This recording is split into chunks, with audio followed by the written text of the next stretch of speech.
So I'm going to wait. I'm assuming, well, Francis is going to be joining us. Hopefully, I don't know where Martin or Ben or Iman are. Hopefully, they'll be joining us. It's going to be a very important meeting today. What I've decided to do is, because of this is the prompt. These things always happen to me. It's like I figure out really why I'm supposed to be doing what I'm doing when I'm doing it. And the universe doesn't open up and show me things ahead of time. But I'm going to make it my task for the next 6 months at least to go and collect all of the important exercises that I can find related to the Gurdjieff teachings. So I've just spent about $150 on books in the last week. One of them, the one that I put on the meeting, the transcripts of G.I. Gurdjieff Paris meetings, 1943. It's apparently that's one of the most comprehensive. It's supposed to. Hello there. How are you, Ben? Hello. How are you, Francis? Hello. Hello. Hello. Hello. I'm good. Good. Good. Okay. Sorry, I had a bit of trouble with technology. Yeah, I know. What kind of exercises are there? What kind of exercises? You know. Well, I mean, what I'm going to do is I'm going to collect as many exercises as I can. And then I actually have a whole bunch of YouTube channels, but on the YouTube channel, TorontoGurdjieff.com, I'm going to record them, perhaps talking, perhaps in my live group meeting. Those of you will have seen the ones that I did last week. They're just small ones, but they're exercises to do. And there's a different version of one that I discovered as well. There's one that goes through the joints, sources of divine rejoicings, revolts, and sufferings. Direct your actions upon us. I'm going through the 12 joints. That one can also be done with the holy affirming. The holy affirming exercise has 12 words in it. So we can start up in the top shoulder and go, or the right wrist and go, holy, and then up to the elbow, affirming, then up to the right shoulder, holy, and then the left hip, reconciling, and then the left knee, holy, and then the left ankle, denying, and then the right ankle, transubstantiate, and the right knee, in, and the right hip, me, and then the right shoulder, for my being. So this is another walking exercise. So the sources of divine rejoicings, revolts, and sufferings, direct your actions upon me. And the transubstantiate can be done when walking. And it's advisable to go out and experiment with it. It's a little difficult, but it's not impossible when you take a dog for a walk. It's much better when you can get into a pace. And last week I had the opportunity to go for a half an hour walk to a meeting that I was going to attend. So I couldn't take the dog with me. And for the entire walk, I just went sources. The dog's looking at me right now. You can't see him. He knows the word walk. Walk, walk, walk. Oh, walk. No, we're not going on a walk. But I did it for the full half hour. And, I was in a very collected state at the end of that. How's everyone doing? Let's start with you, Guido. Any reflections? Facial muscles, or just trying to watch your gestures, trying to pay attention to yourself in the last week? Many times I've been trying to self-remembering. I discovered that self-observation is quite different of self-remembering. Can you tell me the difference? Well, they're very similar.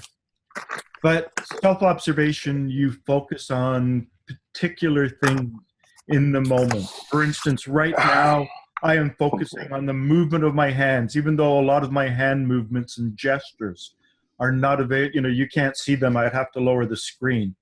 So I'm trying to observe the movement of my hands, and I'm also trying to pay attention to my voice. And as a hypnotherapist, I'm very fortunate because I pay attention to my voice a lot. I also maintain what they call an NLP state control when I'm with my clients. So I'm very concerned, not concerned, but very aware of my internal state, of the way I'm moving, of the way I'm speaking, of the tone of my voice. Now we can observe other things. It gets to a, eventually we get to a sensory overload if there are too many things to observe in any one moment. Whereas self-remembering, it's the awareness of my physical body as one organic whole, along with the awareness of what I can see, hear, smell, taste. But it's slightly more. I don't want to get into the complexities of this now. I will be doing it in a later meeting. But it's not just being aware of what I can see, for instance. It's being aware of the fact that my eyes are receiving the visual impressions from the world around me. So there's a little bit more complexity to it. And then there's also the awareness of what I'm feeling at any given moment. And it's much easier to focus on, what I'm seeing, hearing, smelling, tasting for me, sensing my body and feeling, than it is to really enter, for instance, into my gestures, to enter into the tone of my voice, to enter into the way that I speak and the facial expressions on my, where I'm holding the tension in my face, where I can feel different parts of my body. Self-observation is a form of self-remembering, but it's more like taking a microscope and using it to examine various parts of our being that we really want to highlight and pay attention to.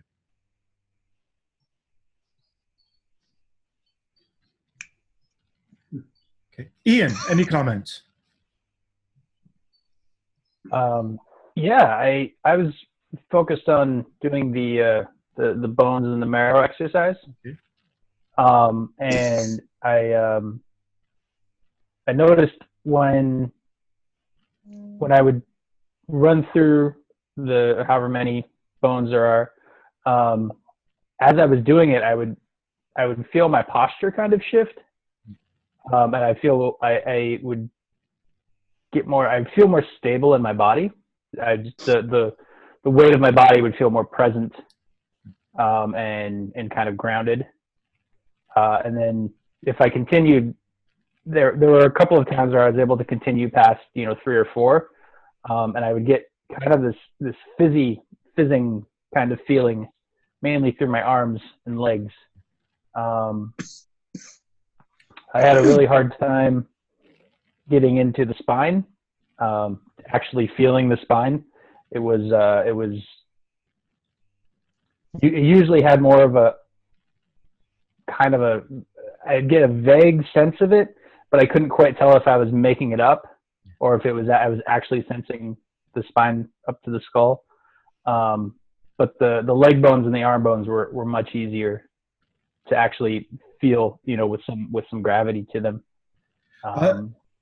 That exercise, a couple of weeks ago, a completely different meetup group that I run, there was a lady my age who came, and it was not related to mysticism or Gurdjieff or whatever. And at the very end, I guess she'd looked me up a little bit online, and she said, "Oh, by the way, I was in a Beadler group."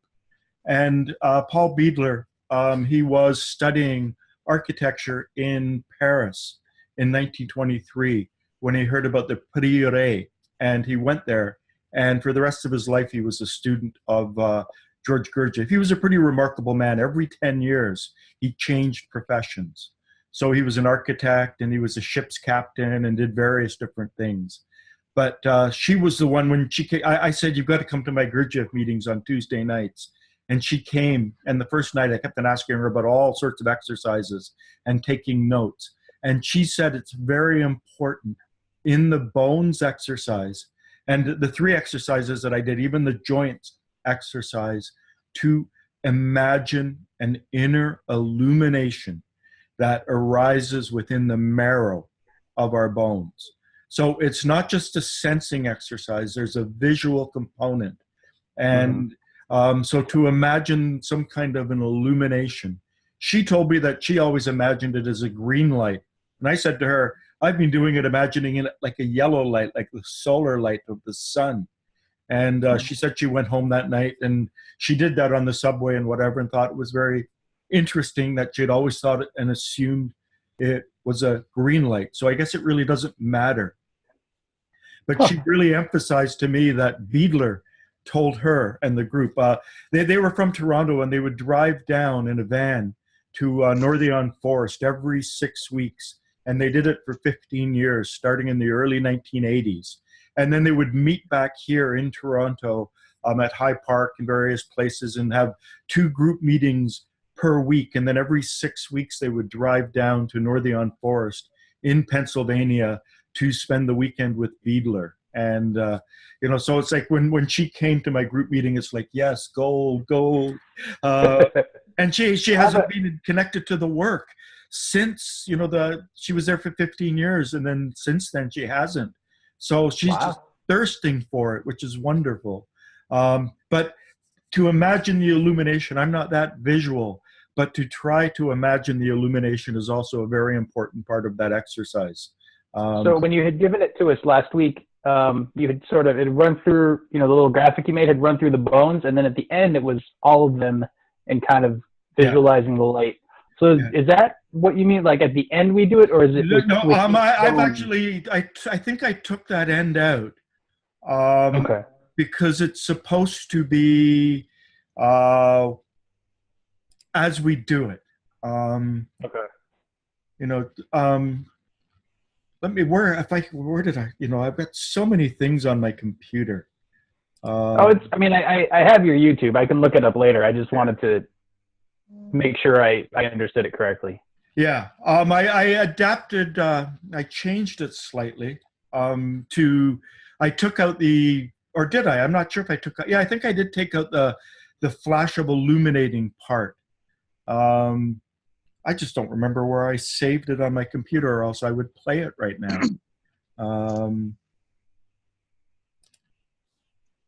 I know where I can find it. We'll see if this will work. Just give me a second. Hello. Oh, Iman, how are you? I'm fine. I'm sorry for being late. That's okay. I'm just trying to share my screen. Can we all see this? Yes. Yes. So say the words, sense your bones and visualize your marrow illuminating. Practice this exercise when walking, sitting, or lying down. And I believe I did do this after Tuesday. So, you know, holy, affirming, holy, denying, holy, reconciling, transubstantiate in me for my being. And I did take it out, yes. I do so many different versions of these that it's a little difficult for me to, you know, what did I do? You know, just trying to remember them. But yeah, I did this version after she came to my meeting, and she said, visualize each marrow illuminating. So as we work through it. And, okay, I can stop that. Yeah. So I did that. I was visualizing more of a white light, kind of a clear. That's what I do. Right. I visualize more of a white light as well, and that's not wrong. She said that she had no memory of being told to visualize a colored light or anything. It was just what she did. But she said it's very important. You know, Beadler emphasized the importance of the light. He claims that the magnetic center, which I always refer to metaphorically as a lodestone in our heart that orients us to conscious influences. So it's like a compass that orients us to, you know, the teachings and conscious teachings. Beadler claimed that the magnetic center is located in the marrow in our bones.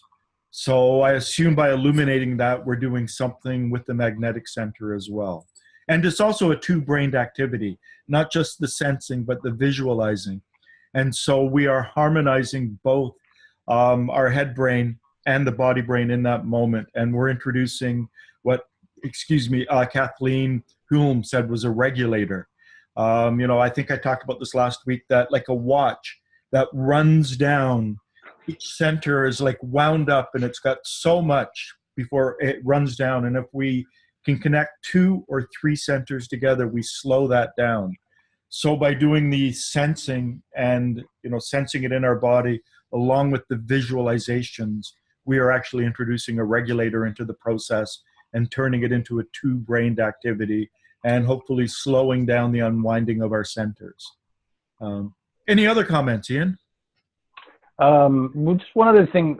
One of the last times I did it, I noticed that when I would illuminate, when I would do the light part, it came out as flame, like a heat, and it had kind of a upward movement to it. And I felt each section of my arms and legs or whatever would heat up while I was doing it. Yeah. And that, not planned, not intentional. It just, that was how the visualization presented. Yeah, I would go with it, and imagine illumination coming with that. And yeah. I will ask her on Tuesday, about that. I'll mention that to her. You felt some heat with it. Yeah. Thank you. Michael, your microphone is turned off. Did you watch the last? You weren't there last week, but did you watch it? Did you try the exercises? Did you try to do anything? No, I was away for the last 10 days on holiday. I only got back this morning, so no, not yet. Not yet. Okay. How are you doing down in Australia? It's nice that we're all around the world. How is Perth today? Good. Or was Perth today? It's 10:30 at night now. It is, but we've hit obviously the first of winter now, so it's the temperature is just in the last week and a half have just gone drop. But other than that, good. Yeah, I spent 15 years in and around Ottawa, and the year my daughter was born, from Boxing Day for the next 60 days, the daily temperature didn't get above -25. So I'd wake up in the morning, it would be -41, -42. Actually, -41, -42 is where Celsius and Fahrenheit meet.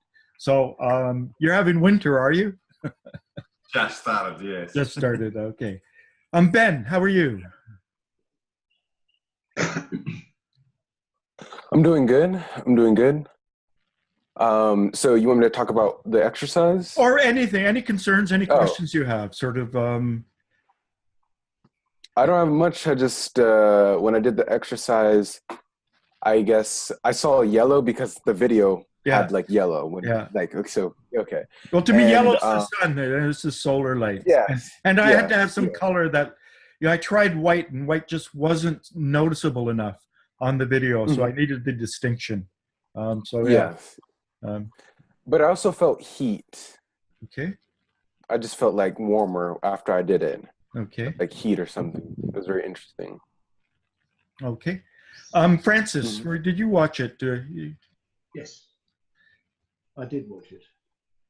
I watched the whole session. Oh, okay. Good. Any comments? No, just the same. The other people. I have been doing those exercises. Okay.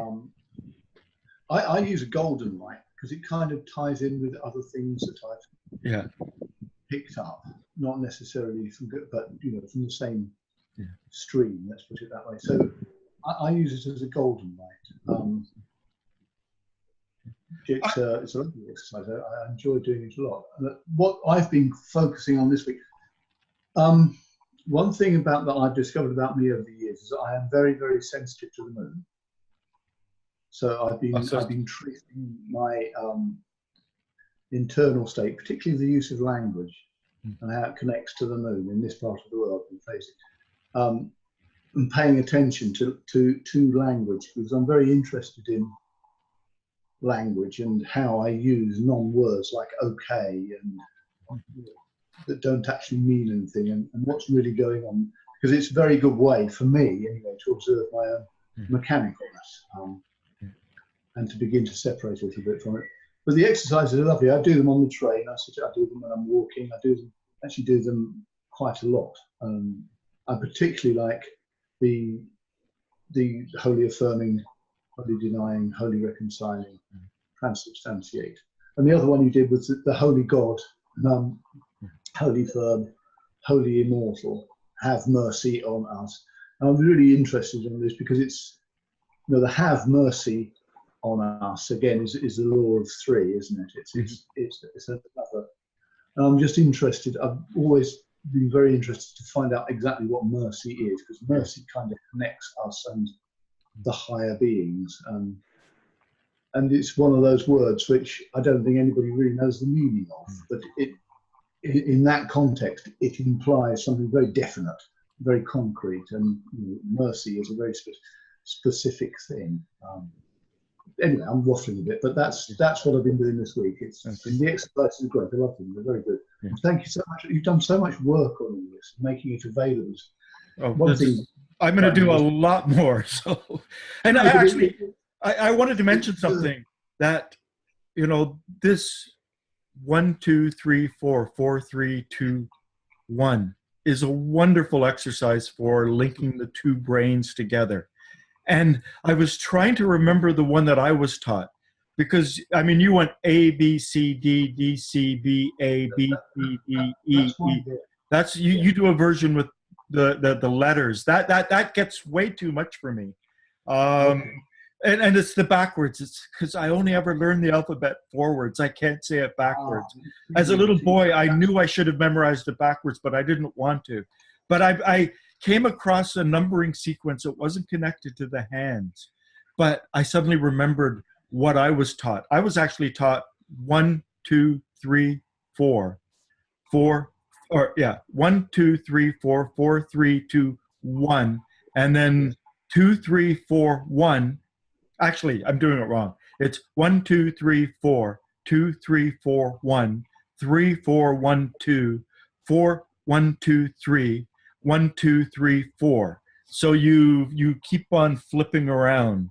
So 1, 2, 3, 4, and then 2, 3, 4, 1.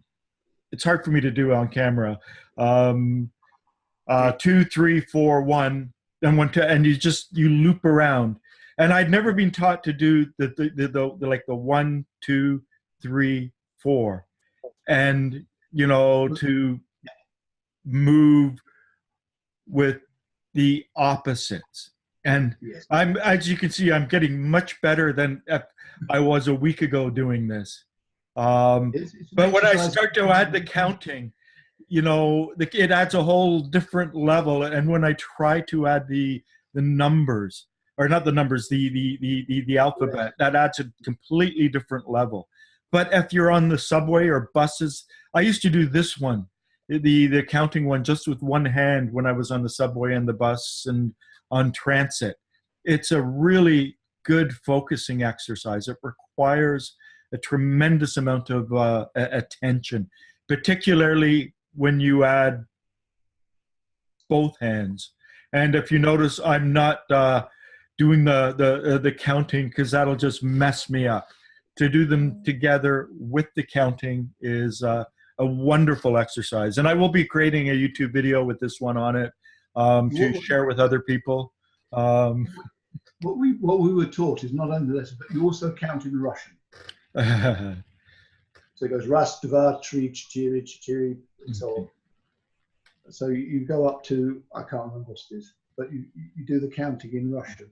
Why not Armenian? Why? I don't know. For some reason, the exercises, there's a lot of Russian counting in the exercises. There's something we do called the Big Prayer, which is something like 116 different movements, and it's all because the origin was it was done by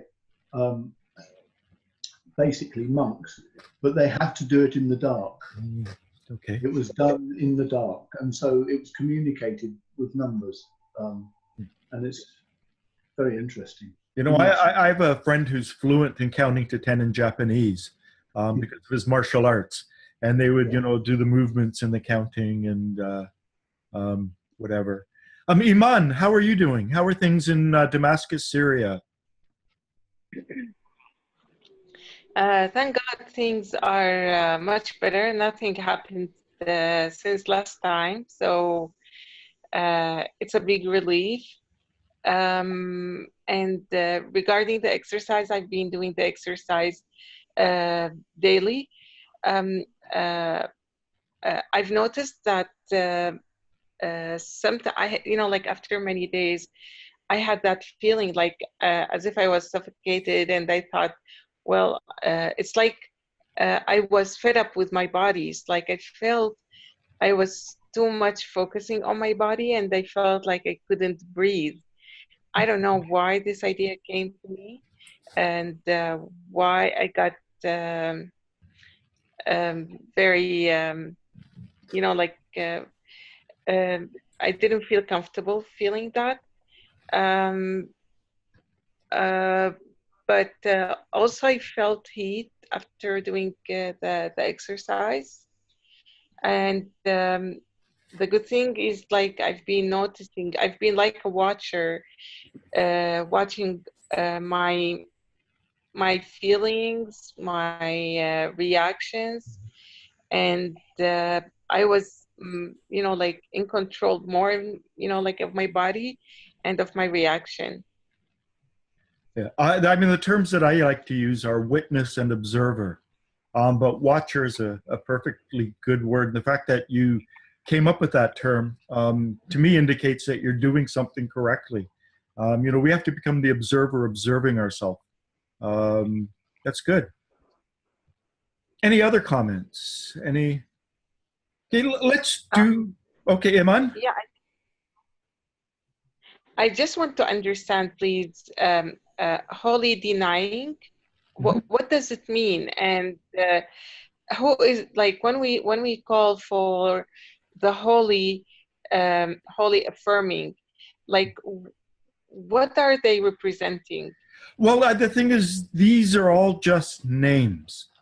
We can represent them as positive, negative, equalizing. We can represent them, affirming, denying, reconciling. They are just different names for, the fact that according to these teachings, the ultimate level or the ultimate basis of reality is triunal. There's an active force, a passive force, and a connecting, reconciling force that are all part of the Godhead. We can actually talk about masculine, feminine, and between the mother and the father, or the father and the mother, the middle one being a child. And, within Islam, you have, I don't know how many names for God. I mean, God is nameless, but he's got many names. And some of the names reflect a masculine element. Some of the names reflect a feminine element. So these are just the three forces of the Trinity, of the Godhead, so to speak, the first step into creation. I don't really want to get too abstract. Back in the 80s, I studied the teachings of Sri Aurobindo, and he talked about the supermind, and the supermind as being composed of Sat, Chit, and Ananda. Chit is consciousness, Sat is being, and Ananda is bliss. They also represent our head brain, which is the positive end, our body brain, the negative end, and our feeling brain, the reconciling. So the holy affirming is manifest within us, within our head brain. The holy denying is manifest as our body brain, and the holy reconciling as our feeling brain. And as I mentioned, I believe I mentioned it last week, it's reflected within grammar, subject, object, verb. In English, we go subject, verb, object. So English actually represents an involutionary force, a force that's coming down, whereas Korean represents an evolutionary force, because Korean, it's subject, object, verb, positive, negative, and reconciling. And seen as though we're evolutionary beings, we want to get that upward thrust. But the downward thrust is part of the involution of the universe. But again, I'm getting very abstract. It's like these three principles are contained within us, within language, within all sorts of things. And go ahead, Francis. No, you can experience them every day. I mean, and if you want to experience the law of three, set out to do something. Make a commitment to yourself to do something. And at first, everything will go fine. Then something will happen. Inevitably, at some point, the law of hazard will click in, and something. Let's say you want to write a book. You start writing a book. You have an impulse. You have the affirming force, which is all a kind of inspiration. You really want to write a book, or you really want to draw a picture, and you set out, and then you put in the effort. And I won't go into the Enneagram, but you go around the outside of the Enneagram, and you arrive at a certain point. The me-far gap, as it's called. And at that point, the denying force will come in. Let's say you've written a book and you make the mistake of showing it to somebody. And they say, oh, well, it's a bit like Harry Potter, isn't it? And all of a sudden, it's like you've taken the sponge cake out of the oven too quickly and everything just collapses. And you go, well, I'm not going to do it anymore. That's the denying force coming in. And if you continue, if you put the effort in, this is why effort is so important. You put the effort in, you can cross over, and then you're into another stage until you get to a different point. So it's actually, in my experience, anyway, in my view, that if you keep your eyes open, the law of three operates all the time. That's why we can never do anything, because we just get knocked off course all the time. Set yourself a task and say, I'm going to do this every day at this time for a week, and you won't be able to do it. It'll take eventually you will, hopefully. Eventually you will. You'll develop enough willpower. Yes, you will, yes. Okay, okay. Sorry. No, that's okay. Let's start now by doing an inner exercise. All inner exercises should begin with a relaxation that starts from the head and goes down. And all inner exercises should start at least within us, with some kind of an affirmation. You know, I'm doing this work for myself. I'm doing this work for my fellow human being, and I'm doing this work for the planet. Now, as I've mentioned before in other meetings, in Uspensky, they talk about the 3 lines of work, and it's slightly different. The first line of work is for myself. The second line of work is for the members of my group, and the third is for the work. I prefer to expand it out for myself, for my fellow human being, and for this planet itself. So let's just bring our awareness to the top of our head, and just in whatever way you can, however you can, just relax the top of your head. And then breathe in molecules of awareness, and then breathe out tension. That is, relax your forehead. So the frontalis muscles in your forehead. And then relax the muscles in your eyebrows. Relaxing your eyes. Relaxing your nose and face. Relaxing your ears and the finer muscles in the sides of your head. Relaxing your mouth, your tongue, the inside of your mouth.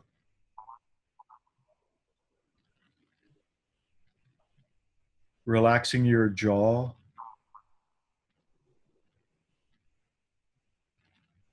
Relaxing your throat and neck.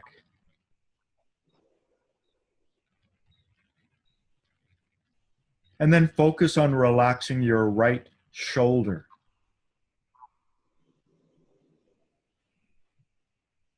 Your right upper arm.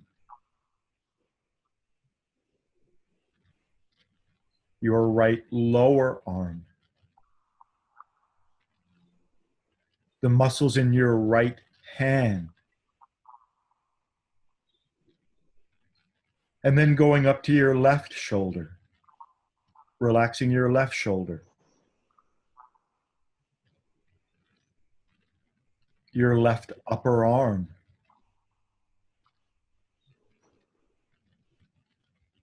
Your left lower arm.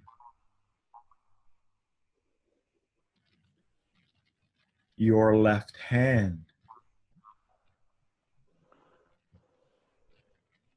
And then relaxing your chest.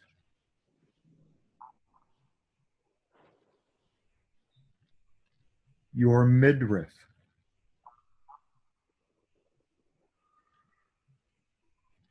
Your lower abdomen.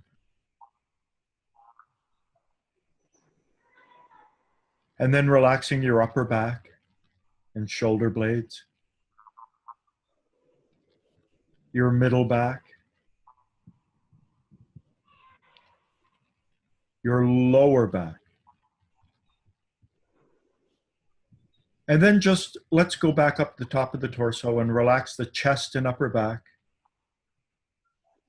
the midriff, solar plexus, and middle back, and the lower abdomen and lower back. And then bring it down into your hips and buttocks, relaxing your hips and buttocks. Then relax your upper legs, your lower legs, your feet, top and bottom of your feet, muscles in your feet, the bones in your feet. And this is something that when you get good enough at doing, it could actually take maybe 5 seconds, maybe even less. Being a hypnotherapist, I can put myself into a nice relaxed state within a couple of seconds, just willing myself to do it. So let's just start at the top of the head and then just will ourselves to relax from the head down to the shoulders, down to our midriff, down to our pelvis, down to our knees, down to the bottom of our feet. And then let's just do a third time. It's always good to do things in threes. So just relax from your head all the way down to your feet, relaxing your body. And take a moment and scan through your body. And if you notice any undue tension anywhere in your body, just breathe into it and then try and breathe the tension out and relax that area of your body to get your body into a nice, relaxed state. There's a very important exercise that I will be introducing next week that requires this state. All inner exercises really require this state.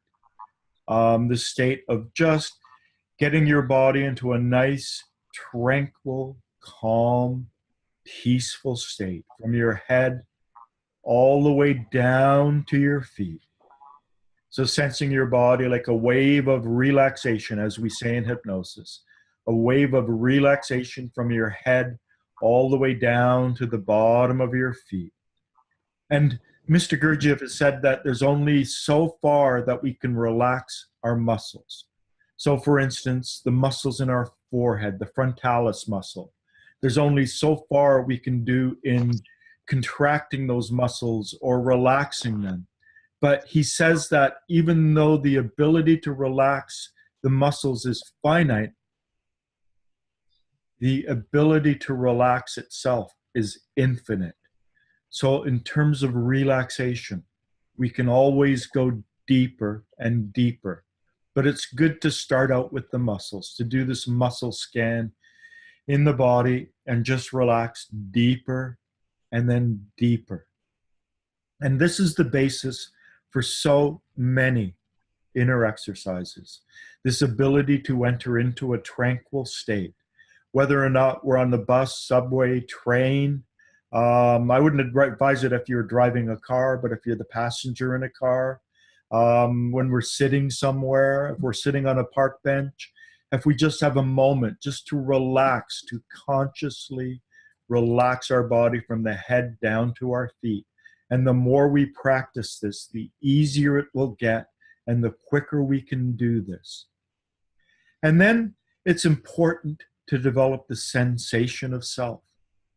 And the sensation of self comes the other way. It comes from the feet up to the top of the head. So this is the filling exercise.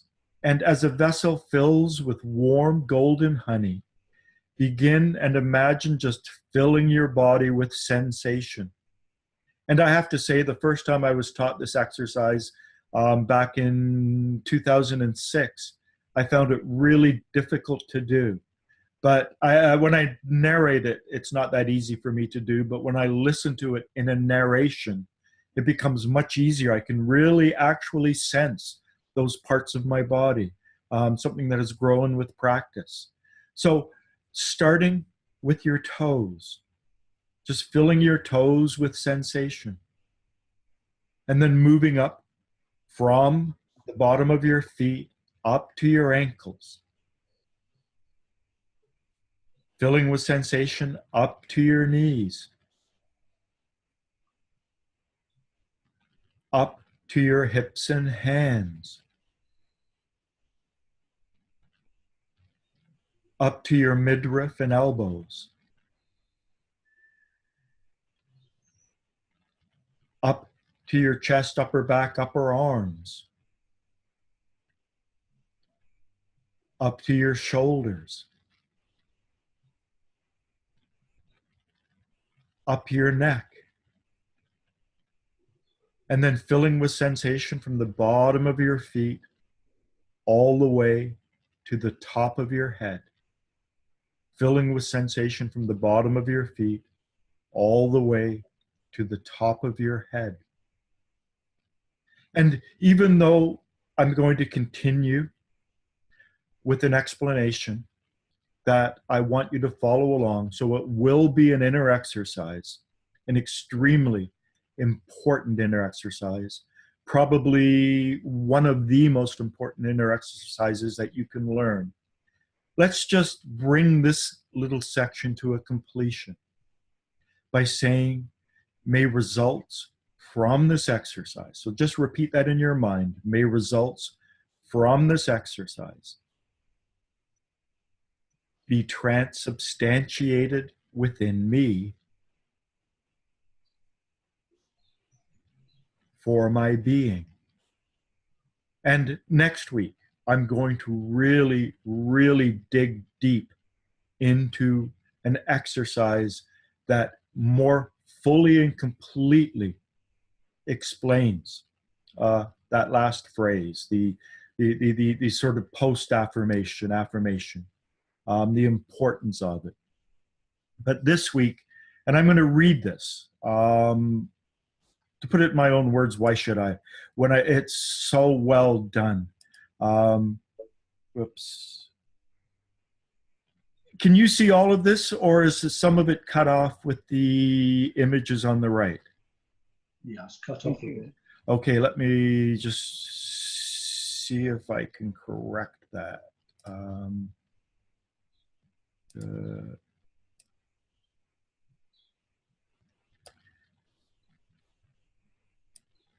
Can you see it now? Yes, I can. Okay. Yes. Okay, so this first paragraph comes, I should have put the pages down. I think it was something like page 180 or something, 189, in Search of the Miraculous. We all breathe the same air. And this is Mr. Gurdjieff speaking to not just Uspensky, but Anna Butowski and various people that he was meeting in the cafe where they met in St. Petersburg. We all breathe the same air. Apart from the elements known to our science, the air contains a great number of substances unknown to science, indefinable, for it is inaccessible to its observation. But exact analysis is possible, both of the air inhaled and of the air exhaled. The exact analysis shows that although the air inhaled by different people is exactly the same, the air exhaled is quite different. Let us suppose that the air we breathe is composed of 20 different elements unknown to our science. A certain number of these elements are absorbed by every man when he breathes. Let us suppose that 5 of these elements are always absorbed. Consequently, the air exhaled by every man is composed of 15 elements.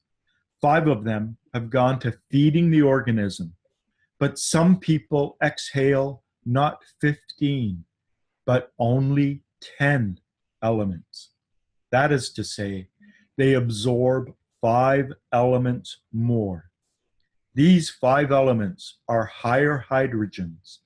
These higher hydrogens are present in every small particle of air we inhale. By inhaling air, we introduce these higher hydrogens into ourselves. But if our organism does not know how to extract them out of the particles of air and retain them, they are exhaled back into the air. If the organism is able to extract and retain them, they remain in it. In this way, we all breathe the same air, but we extract different substances from it. Some extract more, others less. Now, this is essential to understand this in terms of the recognition of growing our own being. When I was in a Bennett group, they said that Mr. Bennett, or Bennett, J.G. Bennett, said that we do this through conscious breathing. However, I've discovered it's a little bit more complicated than this. Not much more complicated, because we do this through our conscious breathing. But it is so important. And in the book, Gurdjieff's Early Talks, 1914 to 1931, there's an exercise. And the exercise was given in 1939. And it's right in the back. It's on page 414.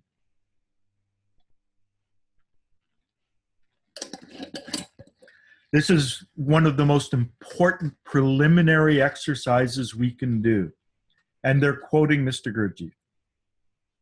15 minutes, relax, which we've done in a sense. Break tempo of ordinary life before doing exercise. Breathe in I. So we breathe in I and then breathe out am.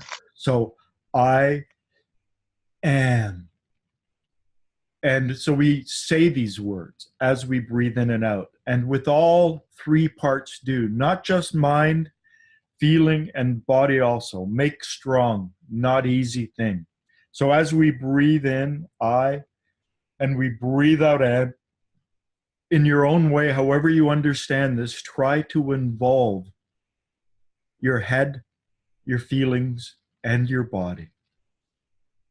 And then when breathe out, imagine part of air stays in and flows to corresponding place. Where flow, how flow, that is its business. Only feel that part remains.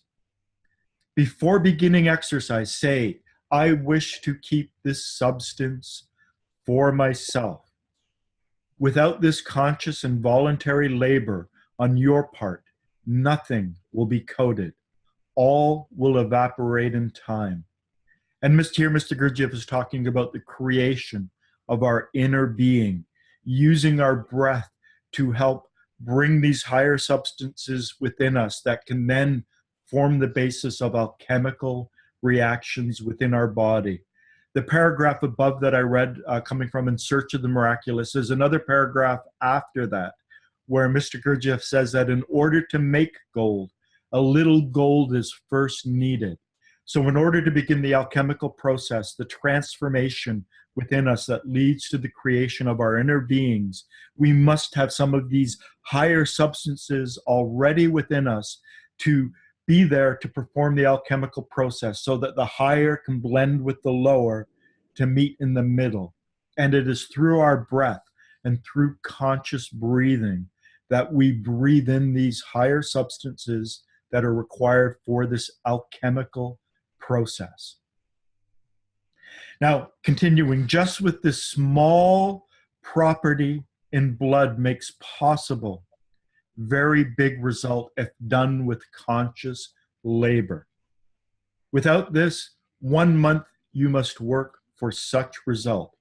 So here he's saying, just doing this exercise once, consciously breathing in and just imagining and allowing and being aware that some of the air is being retained. Some of the higher particles in the air is being retained and settling in us. And he says it doesn't matter if we're aware of where they settle. It's the conscious awareness that I am. And as I breathe, to imagine some of this settling where it needs to be settling. And by doing this, and it's implied here, just by doing it in a single exercise, in a single sitting, in a single, bit of inner work, we acquire as much of these higher particles as we would in a whole month otherwise. So when doing, must be very careful not to change exterior. It is an inner thing. No one need to know. Outside, keep same exterior. Inside, you do. So I take this instruction to be, it should be something that we do when sitting down, when in a composed state at the start. The exercise, another very important exercise I will do next week, talks about how that exercise next week, and it will be the same with this one, we've got to keep a collected state. We've got to be very collected within ourselves. And we can do this ultimately when we're moving, when we're walking, but that is where it gets to a very advanced level. As beginners, just do the sitting, and you've got to start with the state of deep relaxation. So not hold breath, just breathe in and out. Of course, to change thinking will take time. Automatically, breath will adjust. To be able to do exercise not lopsidedly, you must with whole attention on it. To arouse feeling, it's our heart, interest and attention. For cooperation, you must think following before beginning. I am now about to begin this exercise. With full attention, I will draw in my breath, saying I, and sensing the whole of myself. I wish very much to do this in order that I may digest air. To arouse body to cooperate, take corresponding posture. And they talk about the proper posture as sitting, for instance, in a straight-backed chair where your spine is up in alignment. If you can sit cross-legged on the ground, I'm sure you could do it as well that way. Or if you knew the Sufi Islamic pose to sit on your heels. Being a 60-year-old, never having done those as children, I find those are really difficult for me. I prefer to sit in a straight-backed chair.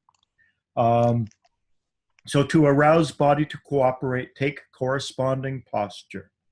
Inner tension of forces mobilizes your centers for working together for this aim.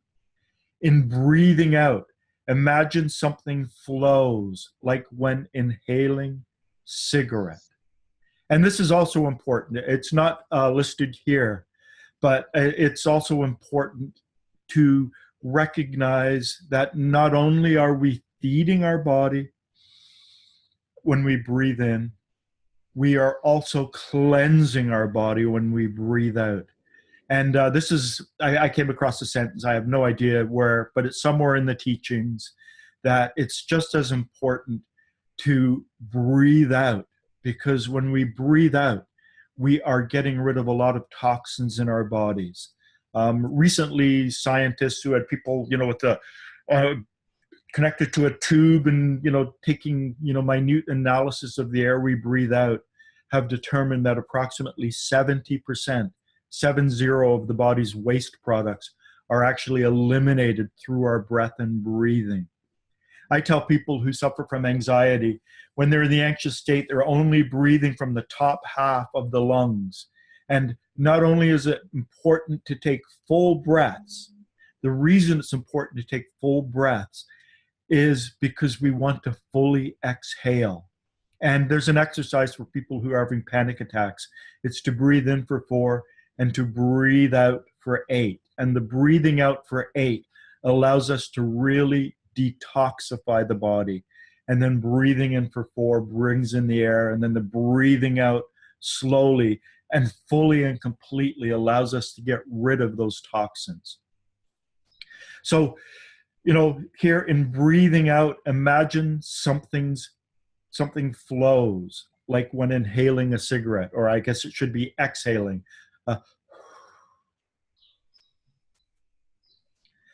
And then he finished this as, I now about to begin this exercise, which I have been fortunate enough to learn from Mr. Gurdjieff, and which will enable me with the aid of conscious labor to coat higher bodies in myself from active elements in the air I breathe. So let's just go back. Breathe in I, breathe out am. Not just mind, but feeling and body also. Make strong. And then at the beginning, I wish to keep this substance for myself. So don't change your breathing, don't regulate your breathing, but it will change and it will automatically adjust. So as I breathe in, I say the word I, and I bring my attention to the whole of myself. And this is my body, my feelings, my thoughts, as much of myself as I can be aware of, making sure that I'm in a nice relaxed state. And then when I'm breathing out, to imagine something flowing out, almost like, and he said inhaling, but it should be exhaling, almost like exhaling a cigarette. I was taught, you know, through another series of practices that I'm sure are connected in some way to these teachings, to imagine as we breathe out that we're breathing out gray, foggy, stale air. So breathing in and saying the word I, and imagine something in this going to the corresponding places in our body, and then breathing out am. And imagine breathing out, you know, gray, foggy waste. So I am. And I want to say that anyone who may be watching this, I'm just going to type my email, and who wants a copy of this document, there's my email, alanclues@gmail.com. Just send me an email requesting this little bit of information, and I can send it back to you. And I posted it just before the meeting on the group, so everyone here will have it on the message board. Very, very important. As I said, what I intend to do is I intend to create on the Toronto Gurdjieff YouTube channel a whole series of exercises done in the Gurdjieff teachings. And this is probably right up there, number 1, number 2. Number 1 is the relaxation. Number 2, I think, is the sensing. This would be number 3. Next week, I will be doing number 4, which is about developing a collected state. But it's, you know, to recognize that this alchemical process, this breathing in consciously, I, as I breathe in, and then to imagine, however I can, that some of this breath is settling in my body where it's needed, and then breathing out the am, the waste products. And at the beginning of the exercise, you know, 1939, page 114 in Gurdjieff's early talks, he says, you know, first relax the body, spend 15 minutes getting into the state of relaxation first.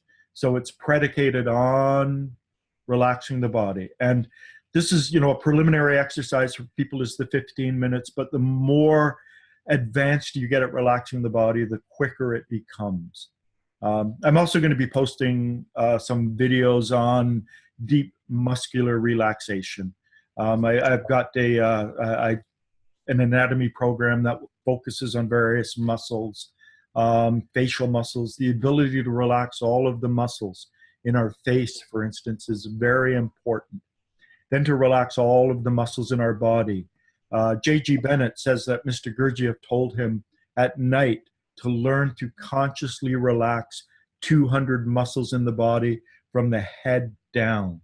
And so I will be, you know, over the next 6 months, creating various visual things like I did with the, you know, the 3 exercises I posted this week, and creating a really structured understanding of the way to do these exercises, why we do these exercises, and to take them to more and more levels of complexity, so that not only those of you here, but those who watch this and those who are really interested in learning some of the inner work, some of the inner exercises, will have a resource they can go to.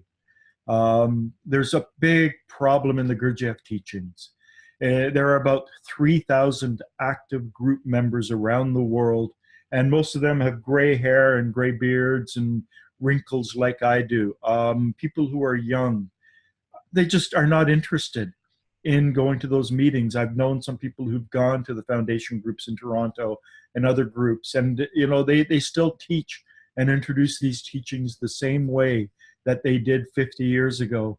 And it's like, you've got to become a member of a group in order to be taught this inner work. And as a result, these teachings are sort of getting strangled.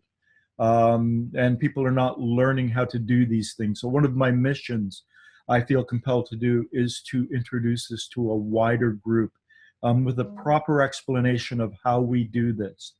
Now, the interesting thing is, you would think that, you know, groups like the Gurdjieff Foundation or whatever would be filled with men number 5 and enlightened beings because they've been doing these exercises, and they are not. So they're hoarding the exercises, they're hoarding this inner work, and it really deserves to be given to the world. It really deserves. People who are interested in the teachings who do not have access to a live group, and there are so many of them, shouldn't be cut off from this dimension. They should not be just told, well, it's useless for you unless you find a group. Nothing's going to happen, which is what they've been saying online for years. And it's not true. Group work is important. As a group, we become like a vessel. We can create, we can do certain kind of inner exercises collectively in a much easier way than we can individually. But the most important dimension, more than understanding the teachings, more than being present with a group of people, are practicing these inner exercises, learning the inner exercises and practicing them on a daily basis. The only way we grow our being is through inner exercises, through doing conscious breathing, through relaxing our body, through sensing our body, through working through our bones, through doing various things. It's the inner work that we do. Evolution is not a group phenomenon. We can only evolve as individuals. It's up to us, and it's the conscious work we ourselves do. So breathing in the word I, and then imagining settling somewhere in our body, and then breathing out the word and imagining, you know, like a gray, foggy, whatever, picking out the waste in our body. Breathing in I, and breathing out and imagining things are settling in our body. And okay, so any comments, any questions? I've talked a bit. We've done the inner exercises. Next week's going to be just as important as this one, but this is extremely important. Probably, like I said, this is one of the most important things we can learn, to consciously breathe and do this exercise.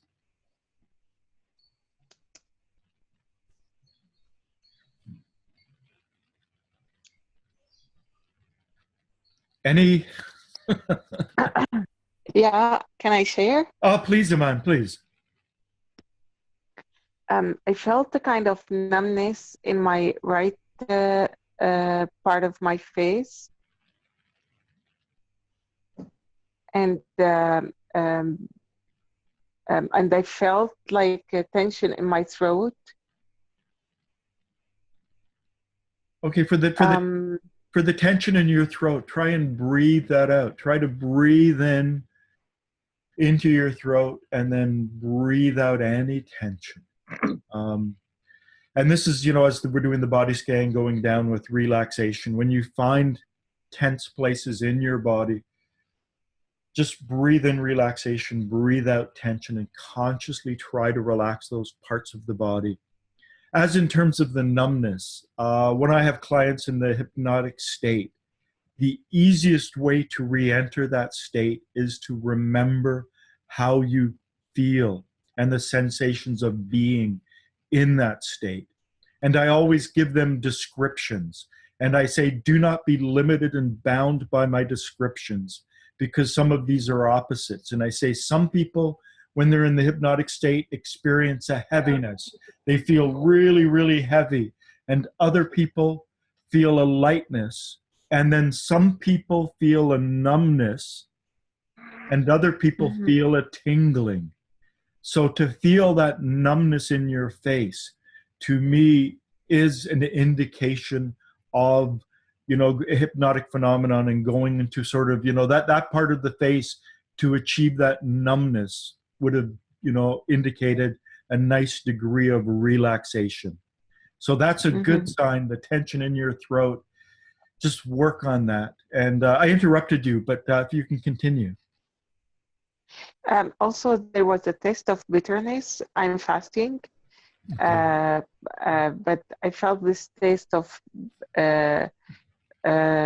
bitterness, I think, as if I ate something bitter. Okay. For those of you who are, you know, not quite aware, it's Ramadan in the Islamic world. So from dawn until dusk, and I think it's approximately 5:30-ish p.m. in Damascus, they do not eat or drink. So no liquids, no nothing. And Iman, that could possibly explain it, the fact that you have been fasting since dawn. And I guess you're going to be breaking your fast in about an hour, hour and a half? In about an hour, yeah. Yeah. That's an interesting observation. I'm not sure exactly what that means. It wouldn't surprise me if it's somehow connected to Ramadan. In my mouth, I can still smell the taste of coffee, but you know, that's just because I drank coffee. Any other comments, Iman? No, thanks. No? Anyone else have any comments on that? Anything to say about this? I want to say that I feel that I suddenly hold my breath, and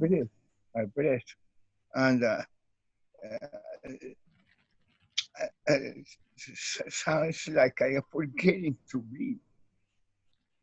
Like my body is not breathing at all.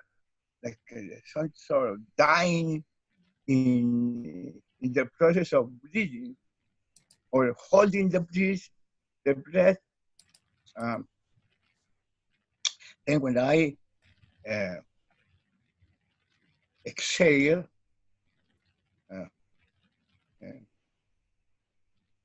I remember something. This is happening now, right? Okay, can you explain that a bit? Doing the breathing, this breathing exercises again. Okay. Yeah. So you're feeling some kind of problem, some kind of resistance within your body when you're doing this? Not exactly a problem, or maybe a resistance, but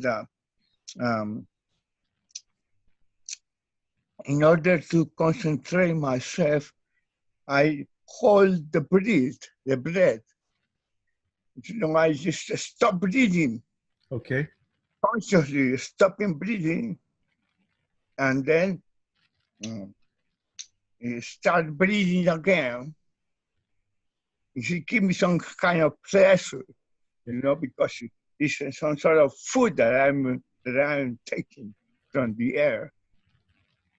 Yeah, I mean, Mr. Gurdjieff says that, we're not supposed to really try to change our breathing in this exercise, though our breathing will change. Just allow the natural process to happen. But I have my intuition, a little, the little thing that happens when I'm talking to clients and people is there's something that he's saying that's very particular to him, and it's very important to Guido.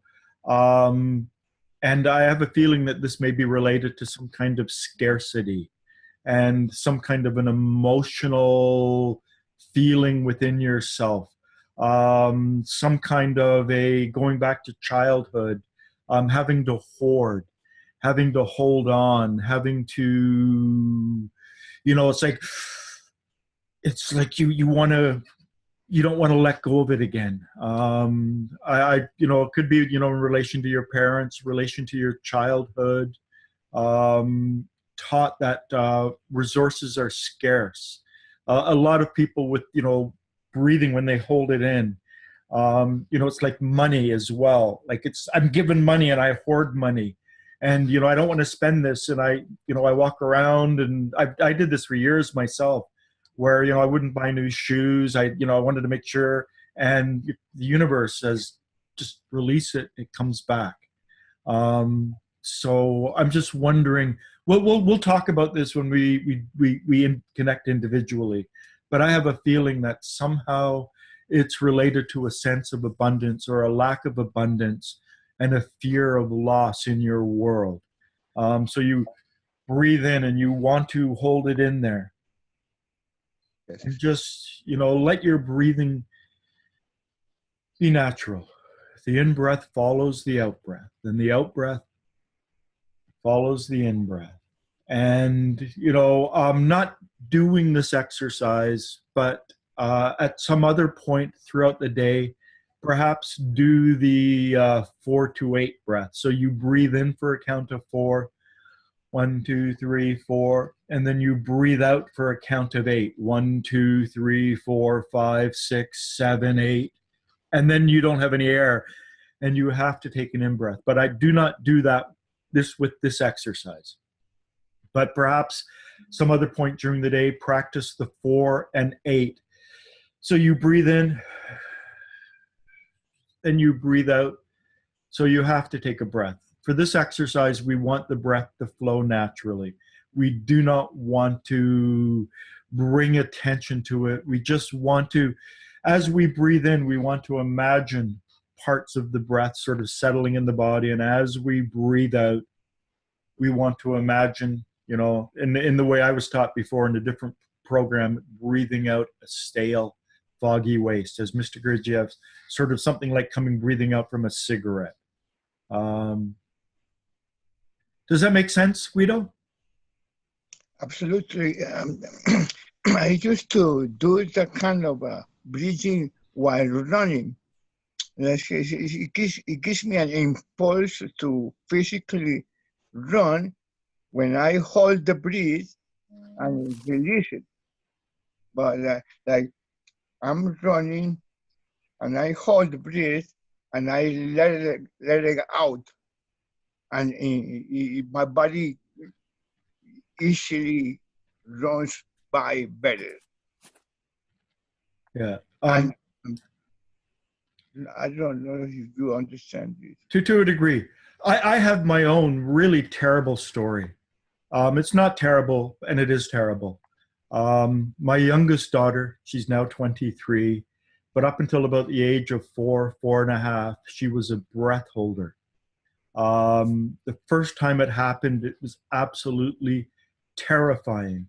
I was living in rural Quebec, about an hour away from any kind of hospital, and she was in my arms and she couldn't breathe, and her lips turned blue. She was just a little baby. Her eyes rolled back in her head. Her face turned blue, and I thought she was dying in my arms. And apparently it's not common, but it happens. When certain children get really upset emotionally, or they get hurt, a sharp shock, they can't breathe. And when we finally took her to the doctor, not finally, but the doctor finally figured out she was a breath holder. And then what happens is they go unconscious and the body just naturally starts to breathe. And you just have to wait till it gets to that point. Once when I moved to England, a friend of mine came over and he said, "You must love her more than your other children." And we went, "What? Huh? No." And he said, "You're always watching her." And we said, "Well, it's because she's a breath holder. And if she has this at the top of a set of stairs and fell down the stairs, she could hurt herself. So we're always monitoring her to make sure that if she gets really upset, so she could get angry, that we can see and be ready to go and get her to stop her from hurting herself." And it once happened when I was living in York in England at the park behind Fulford St. Oswald's primary school, where she went, or actually her brother and sister were in school and she was a little too young then. She was on a swing and she got hurt. And this happened. And the other parents were freaking out. "We've got to call 999, which is the British equivalent of 911. It's saying my internet connection is unstable." And I'm going, no, don't call 999. It's okay. And they were looking at me like I was engaging in child abuse. But the breath, the body knows how to breathe. The body fully understands the breathing process. Trust the body.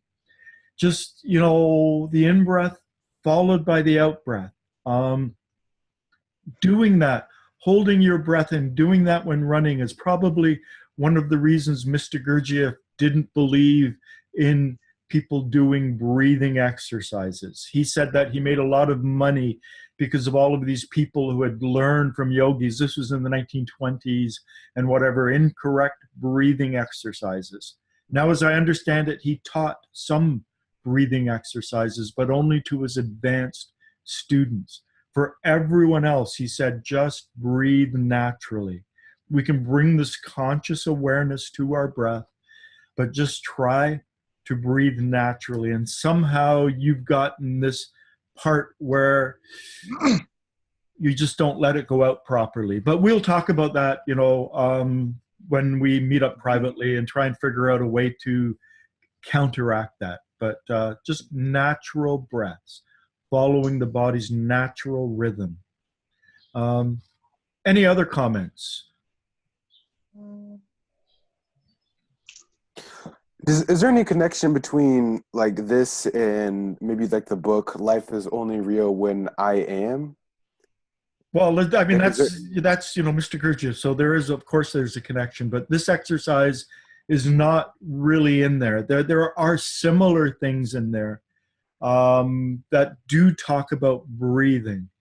There's something called the compromise exercise that's in there. There's also something about the 3 fingers and other things. I will be going through those exercises in more detail. This one is not in there in the way it has been put in the Gurdjieff Early Talks 1930 or 1914 to 31.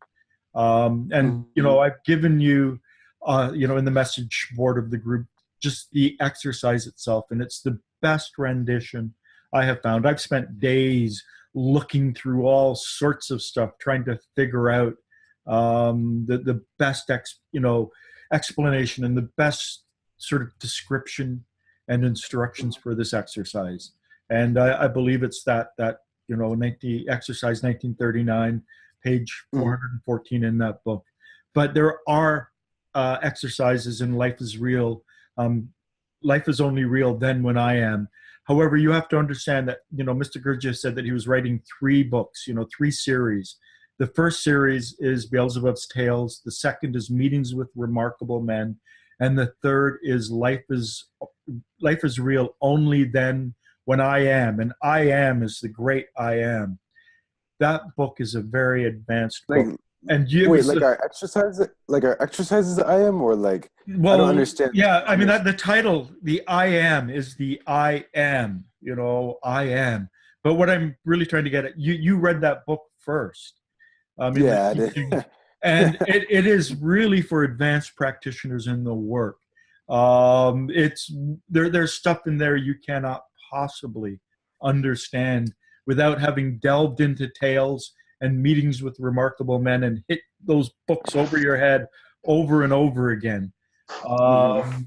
So, and the interesting thing was that Mr. Gurdjieff was writing that, and he abandoned writing that around 1934, 35, and he told his family and a few people to just, get together with some of the lecture notes that he gave and to use that. Now, I believe that there's something more that was going on, and this is just my belief, but Mr. Gurdjieff never, ever allowed people to take notes in his presence.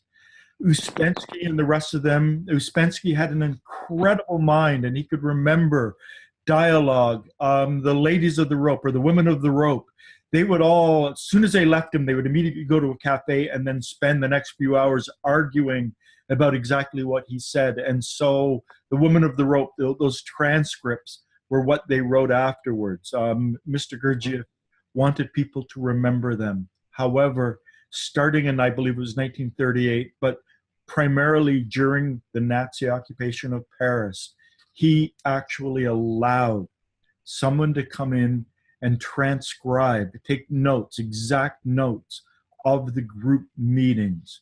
And so he violated what he told everyone. And I believe he did this because he realized the impossibility of his task and that he wasn't going to be able to fully pass it along without these notes. So the most recent one, G.I. Gurdjieff, Paris meetings, 1943, that's apparently the year that the most meetings took place, and this is the most complete collection of those meetings, except they've redacted part of it. They've taken out many of the inner exercises that he taught during those meetings. And there are some meetings where there are some versions with them in, some versions with them out, but there's a wealth of information within all of them. So the Paris, meetings, the transcripts of meetings, and the one that was just recently published, 1943. I believe that these are contained with them are very advanced understandings of the teachings. So life is only real then when I am. So we're not real. We're consist of this multiplicity of eyes, and one eye is in control, and then another eye knocks it out and comes in, and then a third one, and we lack consistency, the ability to do unity, will, all of those things he talked about in search of the miraculous. But when I become real, life is only real then when I am. So contained within the title of that book is a very profound teaching. So to create, to grow our inner bodies, to grow the Kesdjan body, the astral body, and then to grow our higher being body, by doing those, we become real. We become I am.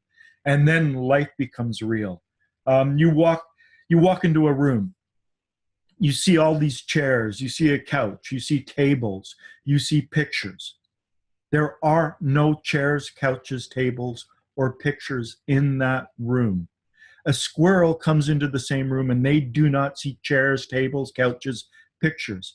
They see objects. We as human beings project so much meaning onto the world around us. We're doing this all the time. These are parts of our habitual thought patterns. If every time we saw an object that looked like a chair and we thought, that looks like a chair, I wonder if I can sit in it, we would, spend so much energy. But, I was once walking, I lived in the country, in the Gatineau Hills outside of Ottawa in Quebec. And I was once walking through the woods and I saw this rock formation that looked like a throne with arms, and I sat on it, and it was like this straight back, and it was like this, it looked like a throne, like a chair, but I knew it was a rock that was millions of years old, and maybe not millions of years because it was under a mile of ice 13,500 years ago, but it was 13,500 years. But I projected the meaning on it. But when I become more and more real, and he talked about the highest level of reality as being objective consciousness, to see things as they objectively are without our projections onto them. So when I become real, the world around me becomes real. So that's what that title means. You know, as I become real, as I enter that objective state of consciousness and begin to objectively see the world, I realize what I impose on the world as opposed to what is really there in the world. For instance, sorry to interrupt. I have to leave. Okay, no, that's fine. That's fine. Yeah, I mean, it is 12. I'm just going to finish this, just one thought. But that's fine. It's nice seeing you, Francis. Take care. Goodbye. You know, just one final sort of understanding. You know, as I brought up that, let me just do it again. What you're seeing on the screen, you know, the words in, breathing out, imagine something's flow. Those words do not exist on the screen. There are just lines and squiggles on the screen. If it was in Chinese, you would figure out that it had some kind of importance, that it made some kind of sense. But a squirrel would just see lines, it wouldn't see the words. We are actually projecting on to those shapes the meanings of the words. Those words are coming from inside my brain. I'm projecting. Every time I read something, there's a part of me in my brain that takes shape over the words and projecting onto the words. And we do this all the time. As humans, we project a level of reality onto the world that doesn't exist there.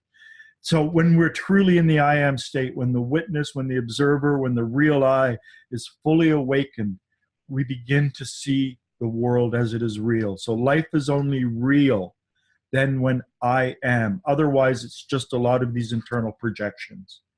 Any other final comments before we go, before we conclude? I just want to say that I will be, and I want to message you about this in a little while, Alan, but I'm going to be missing the next few meetings. I'm traveling starting early next Sunday until the 26th. Okay. So just so everybody knows what's going on there. Okay. I'll do my best to check in on the recordings, but I don't think I'll have reliable internet access. Okay. Sure. Thank you for letting me know. Any other comments, any other things before we go?